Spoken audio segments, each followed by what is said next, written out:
क्या माता सुभद्रा आज भी जीवित है? जी हाँ, भगवान श्री कृष्ण की वही बहन जिसका बहुत ही बड़ा योगदान महाभारत के युद्ध में था। वीर अभिमन्यु की वही माता सुभद्रा क्या आज भी इस पृथ्वी पर हम लोगों के बीच में मौजूद है? क्या हुआ माता सुभद्रा का महाभारत के युद्ध के बाद? सब कुछ पता चलेगा आज आपको इस वीडियो में। महाभारत की एक ऐसी अनसुनी कहानी सुनने को मिलेगी जिसके क्वेश्चन आप लोगों के दिमाग में कई बार आते होंगे, लेकिन शायद उनके जवाब आपको ठीक से कोई भी नहीं दे पाया होगा। तो आइए शुरू करते हैं कि माता सुभद्रा का जन्म कहाँ, कैसे और किन हालातों में हुआ, किस तरह से वो बड़ी हुई और आखिर कहाँ चली गई वो महाभारत के बाद। वीडियो शुरू करने से पहले आपसे रिक्वेस्ट है कि अगर अभी तक आपने हमारे चैनल अनोखी दुनिया को सब्सक्राइब नहीं किया है तो जल्दी से कर लीजिए और कमेंट्स में जय श्री कृष्णा जरूर लिखें। बिल्कुल शुरू से शुरुआत करने के लिए हमें समझना होगा सुभद्रा के पिता वासुदेव जी के बारे में, जो कि श्री कृष्ण और बलराम जी के भी पिता थे। दरअसल भगवान श्री कृष्ण का जब जन्म होने वाला था तो वासुदेव जी और उनकी पत्नी देवकी कंस की कारागार में बंदी थे। वासुदेव जी की दो पत्नियां थी, एक माता देवकी जिन्होंने श्री कृष्ण को कारागार में ही जन्म दिया था और दूसरी माता रोहिणी जो कि कारागार में नहीं थी, बाहर थी। कंस को जब पता चला कि देवकी की 8वीं संतान उसे मारेगी तो उसने वासुदेव और देवकी जी को कारागार में बंद कर दिया। जब भगवान श्री कृष्ण ने देवकी माता के गर्भ से उनकी 8वीं संतान के रूप में जन्म लिया तो एक आकाशवाणी हुई, जिस आकाशवाणी में वासुदेव जी को ये पता चला कि उन्हें इस 8वीं संतान को यहाँ से निकालना होगा और वो उस संतान को यमुना नदी के रास्ते ले गए नंदगांव। वहाँ पर माता यशोदा गहरी नींद में सो रही थी, उनके बाजू में उनकी पुत्री थी। आकाशवाणी के अनुसार उन्होंने उसकी पुत्री को उठाया, अपने पुत्र यानी कि भगवान श्री कृष्ण को वहां पर रखा और उनकी पुत्री को अपने साथ वापस ले आए। जब कंस को पता चला कि देवकी की 8वीं संतान एक कन्या है तो वो समझ नहीं पाया कि एक नाजुक सी कन्या उसका वध कैसे कर सकती है, लेकिन फिर भी वो आकाशवाणी से इतना डरा हुआ था कि उसने उस कन्या को मारने का निर्णय किया। यशोदा माता की पुत्री को देवकी की पुत्री समझकर जब वो जमीन पर पटकने ही वाला था कि वो आसमान में अचानक उड़ गई और योग माया का रूप धर लिया और उन्होंने कंस को डराते हुए कहा कि कंस, तू और तेरी तलवार मुझे क्या मारेगी, मेरी तो परछाई को भी तू नहीं छू सकता।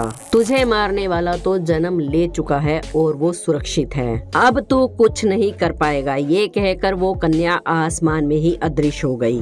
अब बहुत सारे लोग ये समझते हैं कि वो कन्या ही सुभद्रा थी, लेकिन हम आपको बता दें कि वो कन्या योग माया थी, जो कि प्रभु की आज्ञा से ही पृथ्वी पर जन्मी थी और अपना काम पूरा करने के बाद आसमान में ही अदृश्य हो गई थी। ये प्रभु की ही योग माया थी। सुभद्रा जो कि भगवान श्री कृष्ण की बहन है, माता रोहिणी के गर्भ से जन्मी थी और वो श्री कृष्ण के पिता वासुदेव की ही पुत्री थी। जैसा कि हमने आपको पहले बताया, वासुदेव जी की दो पत्नियां थी, एक माता रोहिणी और एक माता देवकी। श्री कृष्ण ने देवकी माता के गर्भ से जन्म लिया था और बलराम जी और सुभद्रा ने रोहिणी माता के गर्भ से जन्म लिया था, यानी कि पिताजी एक और माताएं दो अलग अलग थी। समय बीता और भगवान श्री कृष्ण, बलराम जी और उनकी बहन सुभद्रा का बचपन एक साथ ही बीता।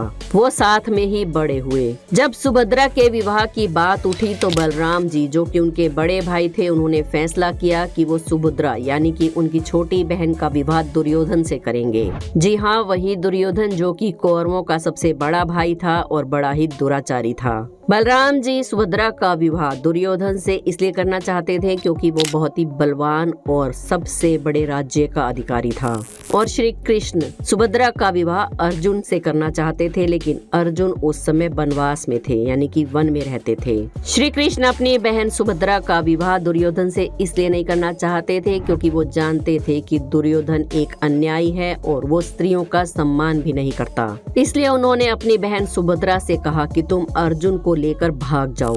जब वो अर्जुन को लेकर भाग रही थी, रथ में सवार थी, ये बात बलराम जी और बाकी यदुवंशियों को पता चली तो वो वो काफी ज्यादा क्रोधित हो गए कि ये अर्जुन कौन है और ये हमारी पुत्री को लेकर कैसे भाग सकता है। सभी लोग क्रोध में आकर अर्जुन का पीछा करने लगे और आखिरकार अर्जुन के रथ को पकड़ लिया। यहाँ पर एक युद्ध की स्थिति बनते देख श्री कृष्ण सामने आए और उन्होंने सुभद्रा से सारी बात कहने को कहा। सुभद्रा ने अपने भाई बलराम को बताया कि वो खुद अर्जुन से विवाह करना चाहती है और अर्जुन उसे लेकर नहीं भाग रहे थे। सारी बात को सुनने और समझने के बाद बलराम जी और बाकी सभी यदुवंशी सुभद्रा का विवाह अर्जुन से करने को तैयार हो गए। इन दोनों का विवाह बड़ी धूमधाम से द्वारिका नगरी में किया गया। द्वारिका से अपनी पत्नी सुभद्रा को लेकर अर्जुन पहुँचे इंद्रप्रस्थ। इंद्रप्रस्थ में पांचों पांडवों की पहली पत्नी यानी कि द्रौपदी पहले से ही मौजूद थी। द्रौपदी ने जब पांचों पांडवों से विवाह किया था तभी उनसे वचन लिया था कि उसके सिवा और कोई भी रानी इस महल में प्रवेश नहीं करेगी। लेकिन जब अर्जुन सुभद्रा को लेकर उस महल में आए तो द्रौपदी काफी क्रोधित हो गई और अर्जुन को काफी कटु वचन कहने लगी और रोने लगी। लेकिन सुभद्रा भी ठहरी श्री कृष्ण की बहन। मधुर वाणी उन्हें अपने भाई से ही प्राप्त हुई थी। उन्होंने अपनी मधुर वाणी से द्रौपदी को मना लिया और दोनों बहुत ही प्रेम से एक साथ एक ही महल में रहने लगी। कुछ समय के बाद सुभद्रा गर्भवती हुई और उनके गर्भ से पैदा हुए अभिमन्यु। जी हाँ, वही अभिमन्यु जिसने अपनी माता के गर्भ में चक्रव्यूह में घुसने का रास्ता तो सुना था लेकिन बाहर निकलने का नहीं सुन पाए थे क्योंकि उनकी माता सो गई थी और उसी चक्रव्यूह के कारण उनकी मृत्यु हुई थी। इस घटना के बारे में तो आप सभी जानते ही होंगे। अभिमन्यु की पत्नी का नाम था उत्तरा। जब अभिमन्यु का वध किया गया उस समय उत्तरा गर्भ से थी और उसके गर्भ से पैदा हुए थे राजा परीक्षित। महाभारत का युद्ध जब समाप्त हुआ तो गांधारी ने अपने वंश के समाप्त होने का दोषी ठहराया श्री कृष्ण को और उन्हें श्राप दिया कि उनका वंश भी ऐसे ही समाप्त होगा।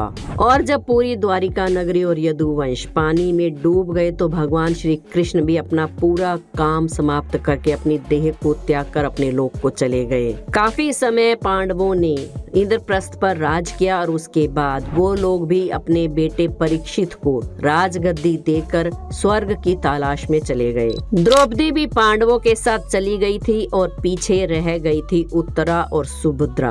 अब इसके बाद उत्तरा और सुभद्रा का क्या हुआ, इसके लिए विद्वानों के दो मत हैं। एक मत के अनुसार तो माता सुभद्रा और उनकी बहू उत्तरा ने परीक्षित गढ़ के पास ही मौजूद गंगा नदी में जाकर जल समाधि ले ली थी, जबकि दूसरे मत के लोगों का मानना है कि उन दोनों ने एक पहाड़ में जाकर समाधि ली थी जो कि आज भी मौजूद है।